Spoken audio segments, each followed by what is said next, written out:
कर्पूरगौरं करुणावतारं संसारसारं भुजगेन्द्रहारं सदा वसन्तं हृदयारविन्दे भवं भवानी सहितं नमामि। ओम नमः शिवाय। नमस्कार। हर हर महादेव। महाशिवरात्रि की आप सबको बेहद शुभकामनाएं। महाकाल, महाशिव, मृत्युंजय, आशुतोष, जो ये शिव हैं उनकी कृपा सब पर बनी रहे, उनका प्रेम सब पर बना रहे, क्योंकि वो कोई ऐसी एंटिटी नहीं है जिनको बांध के रखा जाए। वो पूरी सृष्टि है, वो हमारा पूरा जो प्रकृति का नियम है उससे परे हैं, लेकिन वो सारी प्रकृति में फैले हुए हैं, है ना। तो अभी भी आज भी ऑफिस ही जा रही हूँ, लेकिन सोचा जाने से पहले मैं महाशिवरात्रि के पर्व पर, इतने पावन दिन पर आपसे बात करे बिना जाऊंगी तो मुझे सारा दिन रहेगा कि मैं क्यों नहीं कुछ कह पाई, चाहे 5-10 मिनट ही बात कर लूँ, थोड़ा संतोष हो जाता है। आपसे ये भी कहना था, कुछ शेयर करना था कि मेरे जो इष्ट देव हैं वो शिव है। मुझे शिव से, महाकाल से एक अजीब सा गहरा प्यार है।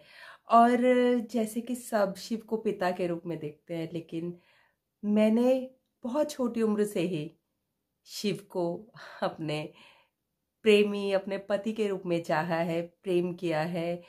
और इस वजह से ही शायद मैं खुद को हमेशा चिर सुहागन मानती हूँ। क्योंकि हमें, हमारे सनातन में ये आज़ादी है, ये स्वतंत्रता है कि हम अपने इष्ट देव को या खासकर महाकाल शिव को किस रूप में प्रेम करें। और वैसे भी इस दुनिया में जो रिश्ते नाते हैं उनका, उन रिश्ते नातों का जो नाम होता है वो अपने उस इष्ट देव से, उस प्रभु से जिसे हम प्रेम करते हैं, उस बंधनों से तो बड़ा ही होता है ना। तो मैंने हमेशा ही महाकाल को, शिव को अपना इटर्नल लवर माना है। मैं उनसे जिस तरह से प्यार करती हूँ, जिस तरह से महसूस करती हूँ उनके लिए, मेरे ख्याल से बहुत सी ऐसी यौवनाएं आज भी होंगी जो 16 सोमवार के व्रत रखती हैं और शिव जैसा वर पाना चाहती है।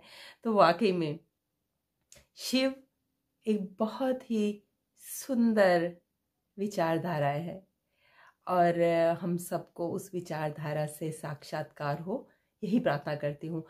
मुझे शिवरात्रि में साल में सिर्फ एक ही व्रत रखती हूँ, वो है शिवरात्रि का, सिर्फ एक व्रत पूरे साल में। और वो मैं 6-7 साल की उम्र से रखती आई हूँ, क्योंकि यूं तो मैं एक सिख परिवार में पली बड़ी हूँ। मेरे माता पिता सिख हैं, हमें सिक्खी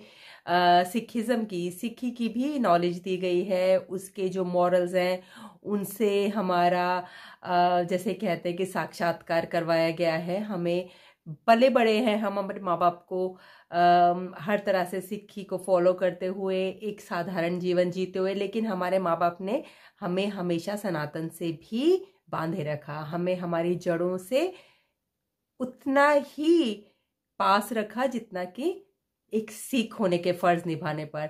तो मैं वैसे भी किसी एक रिलीजन को नहीं मानती हूँ, मैं किसी एक आइडियोलॉजी के पीछे नहीं भागती हूँ। मेरे लिए पूरा ये जो हमारा यूनिवर्स है, जो पूरा ये कुदरत है, ये ही ईश्वर है। और तो मेरे माता पिता हमेशा ही हमें सपोर्ट करते रहे हैं, हमें हमारे साथ मंदिर जाते रहे हैं। शिवरात्रि का व्रत मेरी बड़ी बहनें रखती रही थी तो मैं उनके साथ रखती थी। और तब से ही एक अजीब सा प्रेम, एक अटूट सा बंधन है मुझे महादेव, महाकाल से। और शायद इसी वजह से एक ताकत मिल जाती है ज़िंदगी की जद्दोजहद से लड़ने की, ज़िंदगी की कठिनाइयों से जूझने की। क्योंकि कहते हैं ना, जो भक्त हो महाकाल का, उसको किसी तरह की भी कुंठाएं, किसी तरह की भी उदासियां छू तो सकती हैं लेकिन डुबो नहीं सकती। तो मुझे ये भी याद आता है कि जब हम सद्य सनाता या फ्रेशली शावर करके शिवरात्रि वाले दिन में मेरी बहनें, हमें, मैं सबसे छोटी हूँ अपने परिवार में, तो मेरी बड़ी बहनें जब व्रत रखा करती थी तो उस वक्त हम रहा करते थे दिल्ली में सफदरजंग। मैं दिल्ली की पली बड़ी हूँ, तो हमारे आसपास जो शिव के एक मंदिर थे उनमें शिव की बहुत ऊंची प्रतिमा थी संगमरमर की। मैं छोटी होती जाती थी, एक पूजा की थाली सजा के उसमें बेल पत्र ये सब मासूम से जो है ऑफरिंग करने वाले, मासूम से अपनी तरफ से जो हम भेंट चढ़ा सकते हैं अपने इष्ट देव को, वो लेके जाते थे। तो जो एक अजीब सा सुकून होता था ना महाशिवरात्रि के दिन, एक अजीब सी उत्सुकता, एक बहुत प्यारी सी, अजीब सी नहीं कहूंगी, एक बहुत प्यारी सी उत्सुकता, एक बहुत प्यारा सा भाव रहता था। और वो भाव आज तक है मेरे मन में। वो भाव जब भी शिवरात्रि आती है मेरे मन में रहता है। तो आपसे ऐसी ये छोटी सी बातें शेयर करनी थी जो कि हम सबकी जिंदगी में होती हैं। बचपन तो एक ऐसा होता है ना जिसे हम बार बार भाग कर पकड़ना चाहते हैं, लेकिन माँ बाप के जाते ही बचपन भी जैसे भाग जाता है। लेकिन मेरा जिंदगी का जो सबसे खूबसूरत, सबसे सुंदर, सबसे कोमल जो वक्त था वो मेरा बचपन ही था, और बहुत प्यारा भी था। तो उसमें से एक मेरी बहुत बड़ी जो याद है वो शिवरात्रि की है। तो आज मेरे महाकाल, मेरे आशुतोष, मेरे शिव का दिन है। तो आप सबको शुभकामनाएं। हम पर इसी तरह महादेव की कृपा बनी रहे, और जो नहीं भी मानते हैं उन पर भी कृपा बनी रहे। हम सब अपनी ज़िंदगी में अपने आसपास के माहौल को, प्रकृति को बचा के रख पाए किसी भी तरह के बुरे विचार, बुरे ख्याल और बुरे वातावरण से, है ना। तो ये छोटी सी मुलाकात थी। तो मिलते हैं फिर जल्दी ही।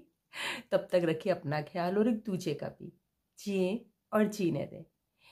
जीने दें का मतलब ये नहीं है कि आप कुछ गलत होता देखें तो आवाज़ ना उठाएं। अपने आसपास कानों से सुन के, आंखों से देख के कुछ भी ऐसा हो जो गलत हो, जो हमारे समाज को दूषित करता हो, तो आवाज़ उठाएं। दूसरों के लिए भी, खुद के लिए भी। मिलती है जल्दी। नमस्कार।